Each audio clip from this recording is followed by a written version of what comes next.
اس وقت اگر آپ دنیا بھر کی سیاست پر نظر دوڑائیں تو فاشزم جو ہے وہ تیزی کے ساتھ روح پاتا ہوا آگے بڑھتا ہوا نظر آتا ہے۔ آپ چاہے ڈونلڈ ٹرمپ کی تازہ ترین چھٹی کے لیے جس میں انہوں نے کہا کہ اگر وہ نہ جیتے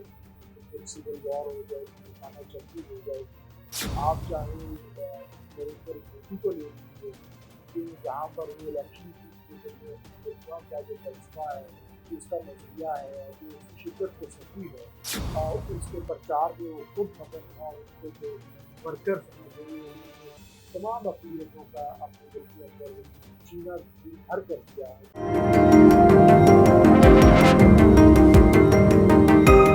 اس وقت اگر آپ دنیا بھر کی سیاست پر نظر دوڑائیں تو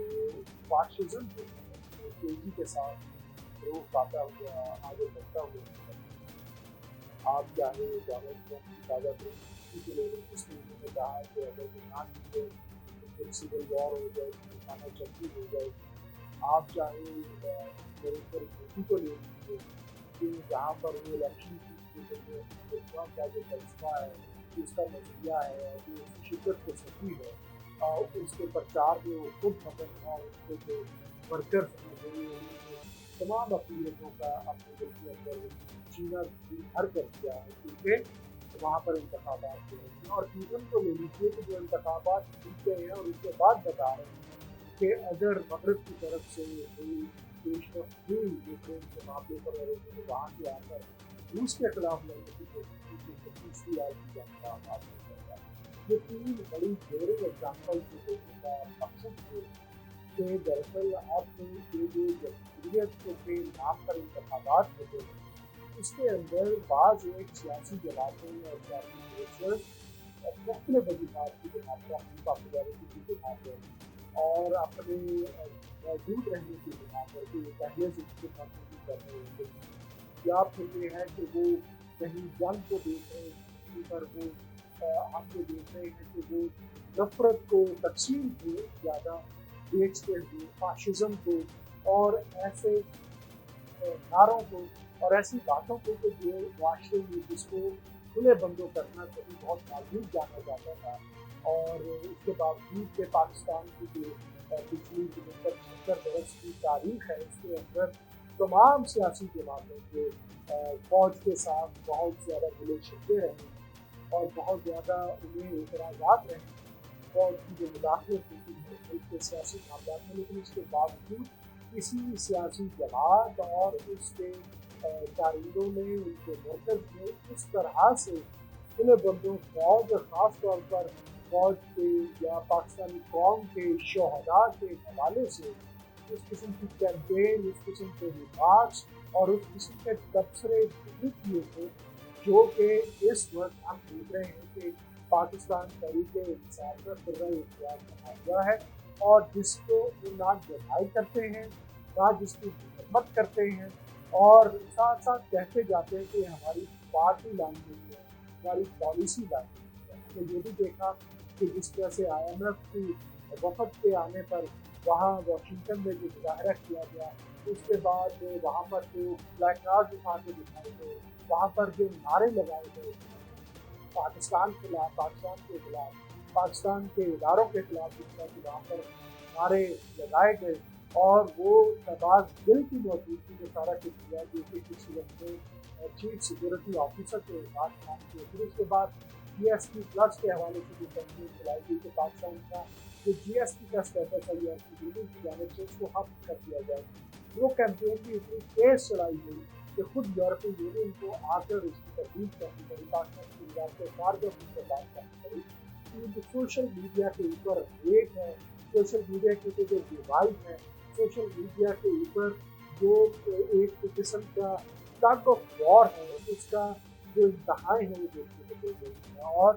ہم نے یہ دیکھا ترکی میں تو اس کو استعمال کیا گیا تھا کہ فوج کو واپس بیرکوں پہ جانے کے مجبور کر دیا جائے، اور سوشل میڈیا پہ جو پیغام ملا تھا اس کے بعد ہم نے دیکھا کہ اس کے اثرات پازیٹیو آئے تھے، جہاں پر وہ یہ رہا ہے کہ فوج دہشت ادارہ اس کے خلاف نفرت کو فروغ دیا جا رہا ہے،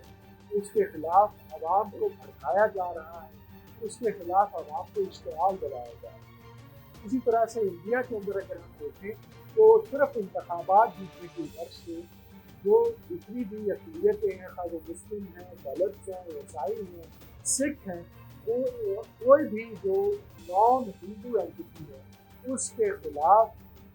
ایک تقسیم اور نفرت کریٹ کر کے جو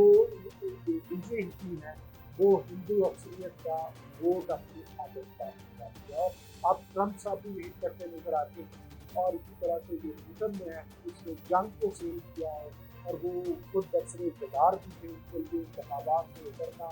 اور اپنی جیت کو یقینی بنانا تو مشکل نہیں تھا، لیکن سوسائٹی دراصل ہمارے استاد بہرالدین بابر کہا کرتے تھے کہ آپ برائی کو کبھی ختم نہیں کرتے،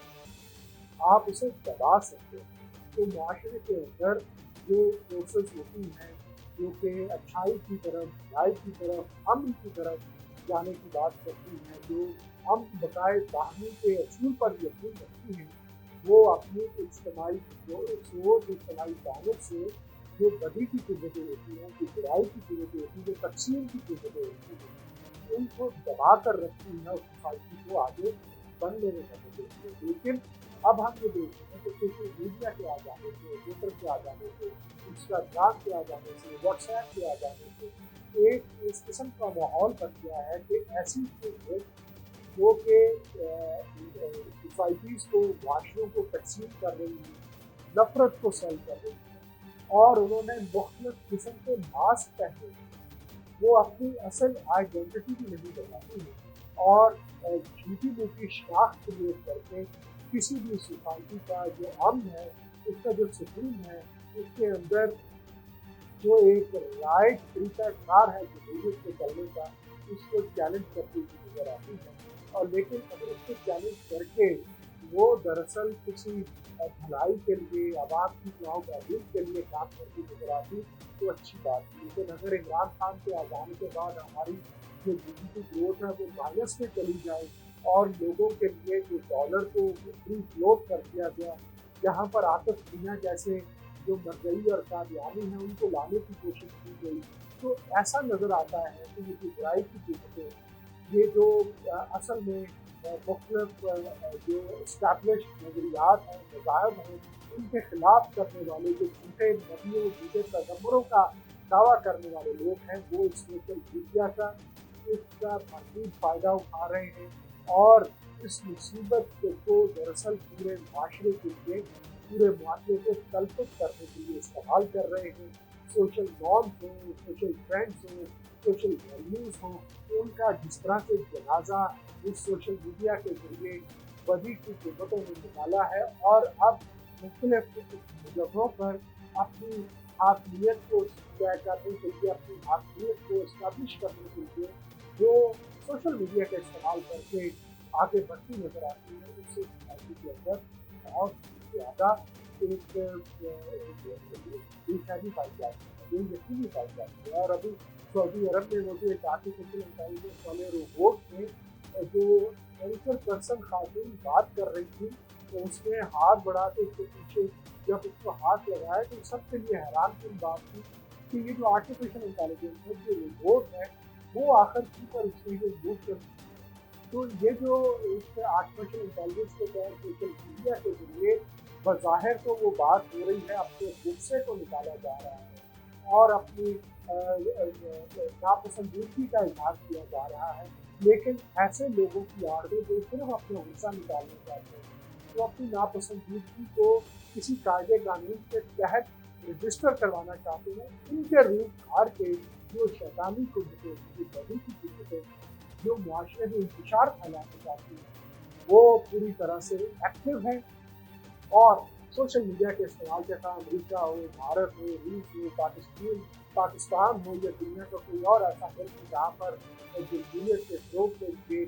لوگ جو ہے کمپرومائز کو تیار نہیں ہیں، وہاں یہ مسائل آ رہے ہیں۔ یہی وجہ ہے کہ آج وہ لوگ جو ٹویٹر کی فیسلٹی سے محروم ہیں، جو اس کا پازیٹیو استعمال کرنا چاہتے ہیں، تو چین میں ہم نے پہلے دیکھا کہ ایسے اقدامات کیے ہوئے تھے، اور اس کا مقصد یہ تھا کہ جو آن سلاٹ کی جو جلدات تھی ویسٹ کی طرف اس کو روکا جائے، اور اب پاکستان میں بھی ایسا کیا ہوا ہے، لیکن کیا اس سے بڑی قوتوں کا راستہ روکا جا سکے گا؟ یہ ایک بڑا سوال ہے جس کا جواب ابھی کسی کے پاس نہیں ہے، اور آئندہ آنے والا وقت بھی اس کا تعین کرے۔